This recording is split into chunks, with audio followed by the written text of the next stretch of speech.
So Andy and I got to talking and we decided that it'd probably be best if we went through some reminders for this winter season, some of the different things that have come up in the past and bad practices that we don't want to keep doing as we learn and understand the forecast builder process a little bit more. So we're going to go through a few of those here today and in this training module. Here are the different things we're going to cover. We're not going to go over this. We're just going to keep moving quick here. But just to give you a taste of what some of those items are. The first one is the FRAM, the change in the ice accumulation. One of the things we did do is make a little bit of a curve when the wet bulb temperature is less than or equal to 32 degrees Fahrenheit. Remember, FRAM will accumulate ice. And so instead of having 100s at these temperatures that are just above freezing, when the wet bulb is equal to or less than 32 degrees, we decided to make a little bit of a curve here for the probability of freezing rain to reduce the ice accumulation. Scientifically, this makes sense and was found and based on Sanders and Bargenbroek's paper and some additional research they did. So now what you see here is that we have a probability of freezing rain starts to drop off at 33 degrees. When your wet bulb temperature is 32 degrees or less, and these small values of 10 and 4 actually aren't even processed by the forecast builder to accumulate ice.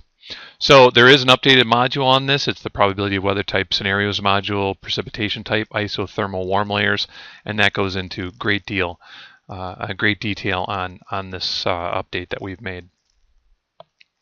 The second reminder for the upcoming season is that last year we changed the probability of ice present grid to always populate. We automatically initialized that grid through day 3. This grid should always be present in the database when temperatures are forecast to fall below 40 degrees in the time period. So anytime you have it of 40 degrees or less, that probability of ice should be present. The new probability of ice present grid will target these probably precipitating layers, easy for you to say, and checks for the probability of ice. If one of these probably precipitating layers are not found, the grid value is 100. So updated training is available that describes this grid and the technique that we use, and also takes the forecaster through some exercises and examples. So you're going to want to check it out. It leads you through some different case examples that will definitely clear up your mind on this topic and how we deal with icing and the probability in the prob ice present grid. Next, we want to talk briefly about the top-down grids. Do not delete them. Because now the probability of ice present is populating all the time. When your temperatures are below 40, you do not want to delete those grids. You want them to initialize and edit those grids. So there should always be these 3 top-down grids you see on the right-hand side in the first 3 days, provided that the temperature is less than 40 degrees. They're the keys to collaboration because you derive the weather, snow amount, and ice accumulation grids from them. So when you're collaborating, it's important that these grids are where you do your work. They are the input to the derived grids. So the proper methodology is not to delete these grids, but to edit them. It allows your neighbors to understand your forecast thinking a little bit more.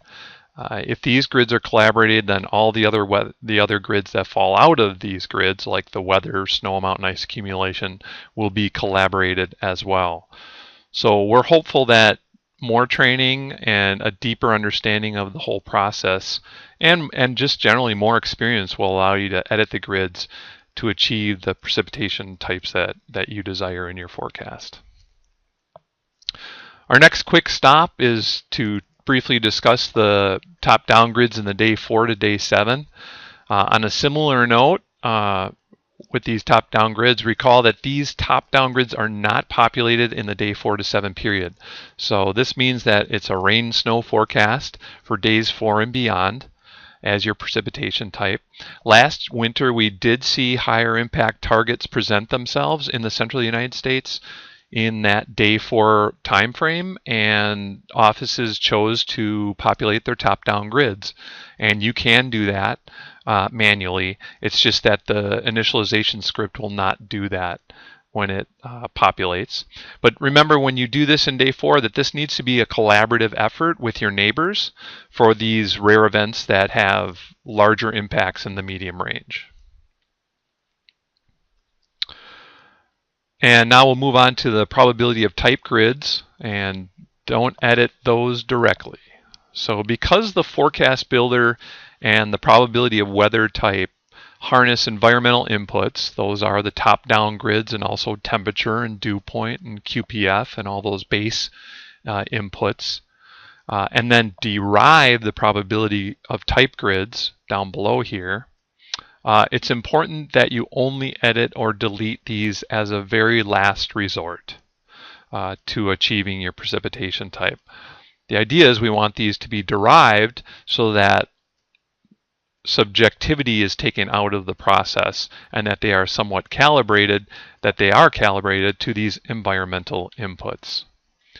The problem with ham edits of the probability grids is that they easily violate those inputs that we stressed up above here, and that includes surface temperature, and then they provide an inconsistent weather grid and snow or ice accumulations than what your neighbor may have.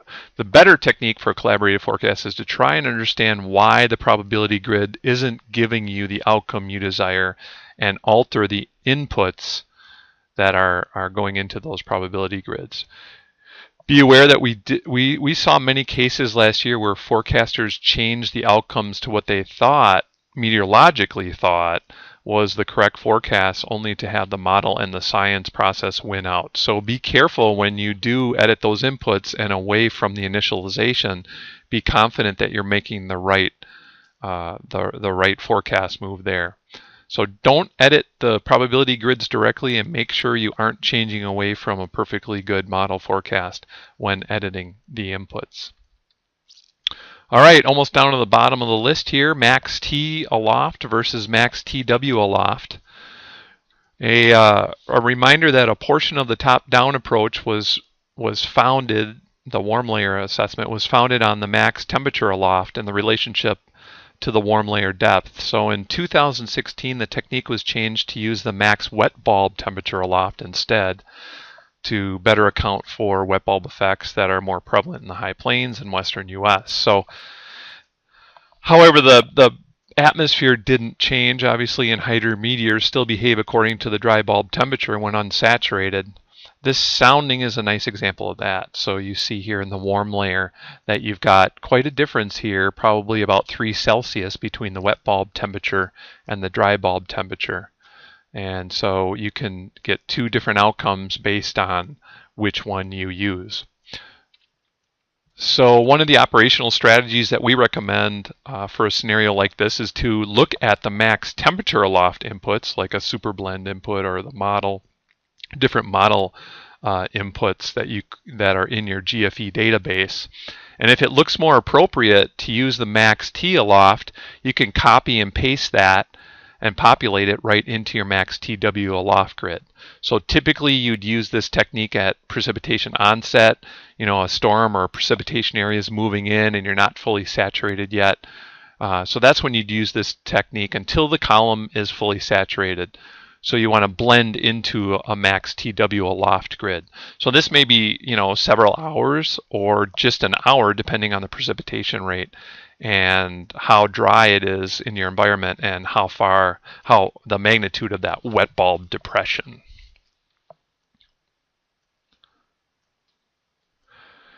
Another important note, if you're going to make this change, just collaborate it. And hey, you might be the hero in this and lead everybody down the right scientific path.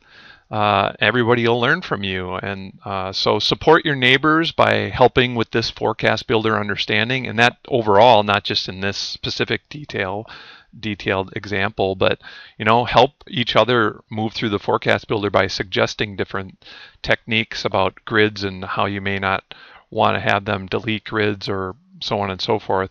Just make sure that your understanding when you're helping others is the correct understanding and not in error. All right, probability of thunder grids is, we wanted to make a little bit of mention about how the probability of thunder is evolving. It's first the pot thunder grid. The probability of thunder grid is a non-precipitating grid and what we would call, quote unquote, a special grid. It contains information on the coverage of thunder that you expect. And what you see on the right-hand side here is a nice example of a collaborated thunder probability grid where 30 to 50% coverage would imply scattered thunderstorms over Minnesota and Iowa. One practice we want to avoid populating, and that we saw with many offices last year and continue this year, is populating that probability of thunder with a 100%. This has become a little bit more common practice. The strategy to do this is because it uses the forecast builder to automatically assign the probability of thunder grid it'll assign the probability of thunder or the thunder coverage to whatever the value of the pop grid is when it derives the grid, such as the weather grid. So if you have a pop value of 50, the thunder, provided you're not a dry lightning site, if you have a pop of 50, the thunder, even though your grid is 100, the thunder that goes into the weather grid will be a coverage of 50. The problem is it doesn't provide your neighboring offices with any information on your forecast thoughts for this event and how the thunder probabilities will evolve. So it negatively affects the collaborative forecast process. The other issue is that if we use the probability of thunder grid in its organic form directly from that grid to populate an EHWO on the web, or calculate a hazard or impact grid, or simply use the data exclusively for customers to generate a text guidance product, as you see here, this practice can be quite confusing and misleading, and it will differ from your weather grid, whatever your weather would have in this case, if your pop didn't equal your thunder. So we want to be careful here. The preferred methodology is to forecast the thunder coverage expected in the probability of thunder grid and not set it to 100. There are now more choices to populate your thunder grids, and so what Andy has reworked is he's updated the non-precipitating weather types training module, and so we recommend you take a look at that module and see some of those changes and the data sets that are available for thunder population. So overall, the probability of thunder grid in the forecast builder and its inclusion in the MBM has really begun a bigger discussion in the community on this forecast product. The Storm Prediction Center is now involved as well in a collaborative working group and wants to be part of this fully integrated field structure where we're all forecasting the same thing and our message is the same for thunder across our field structure. So there are also questions that are coming out and trying to be answered on what is the forecast of thunder. You know, is it a cloud to ground lightning strike? Is it just hearing thunder like the old FMH1 had for surface observing, which would mean we'd use total lightning to try and diagnose what the probability of thunder would be. So this work is ongoing and evolving as we move forward.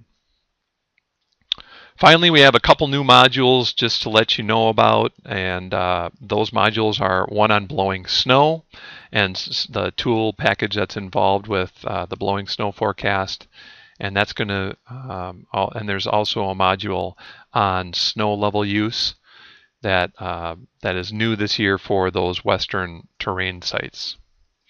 And that about wraps it up for the training for this reminder training for this upcoming season, and good luck with using the forecast builder.